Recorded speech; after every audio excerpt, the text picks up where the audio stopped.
அடிப்பேன். சரி நான் வெளியே போயிட்டு வரலாம். வீட்டுல உட்காந்து இருக்கு, எனக்கு ஒரு டிப்ரெஷனா இருக்கு. மாத்திரை கம்மியா இருக்குது போற கைஸ். கடல் மாதாலே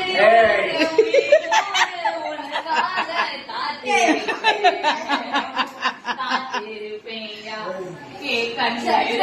மயங்குதே மயங்குதே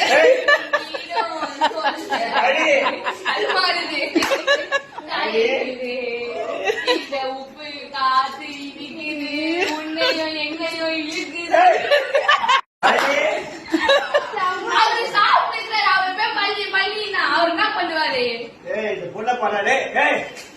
ஹெல்ப் பண்றேன் தாத்தா, கஷ்டப்பட்டு. சரி விடு தாத்தா, விடு தாத்தா, விடு பாவம் தாத்தா, விடு. ஆயா உடம்பு சரியில்லை, அதனால தான் ஒட்ட காசு மனுஷா